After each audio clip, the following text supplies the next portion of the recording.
মৃত্যুদূত এসেও যদি আমায় প্রশ্ন করে তুমি কি চাও, আমি নির্দ্বিধায় বলবো মৃত্যুই আমার একান্ত চাওয়া। প্রকৃতির রক্ষকও যদি এসে আমায় প্রশ্ন করে তুমি কি চাও, আমি বলবো তোমার সবুজ প্রান্তরে একটি কবরের জায়গা চাই। দেবে কি আমায় ঠায়, তোমার মাটি কি আমায় আপন করে নিবে? সমুদ্র যদি আমায় প্রশ্ন করে তুমি কি চাও, আমি বলবো তোমার পবিত্র জলে আমার পাপ আমার কষ্ট পারবে কি ধুয়ে মুছে দিতে? কোথাও তো শান্তি দেখছি না, এই আকাশও আজ আমার সাথে অভিমান করে আছে। গম্ভীর হয়ে তাকিয়ে রয় আমাকে সান্ত্বনা দেওয়া ছাড়া। আকাশ কি পারতো না আমার এই সময় আমার সঙ্গী হতে? পারতো না আমার জন্য একটু অশ্রু ঝরাতে বৃষ্টি হয়ে?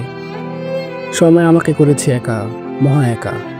এমন অন্ধকার টানেলের মাঝে পেশে যাব ভাবিনি, যেই টানেলে আলো ছিটে ফোটাও নেই, শুধু কানে বাজে টানেলের প্রান্ত থেকে ভেসে আসা বাতাসের শোঁ শোঁ শব্দ।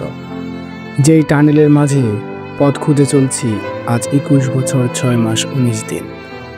জানি হয়তো এমনভাবেই আমার আয়ু শেষ হয়ে যেতে পারে এই অন্ধকার টানেলে। জীবনের এই লগ্নে এসে এটাই বুঝতেছি না, আমার বাইরের আলো দেখার জন্য হাহাকারের চেয়ে টানেলের অন্ধকার আমায় বেশি ভালোবাসে কিনা।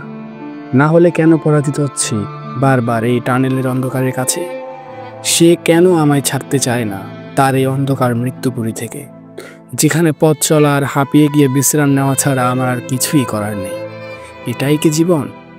আমি কি বিচার চাইব আমার প্রভুর কাছে, যে প্রভু আমায় পথ দেখায়নি আলো খুঁজে বের করতে? নাকি বিচার দেব টানেলের সম্পর্কে, যে আমাকে তার অন্ধকার জগতে ঘুরিয়ে চলছে আজ 21 বছর 6 মাস 19 দিন?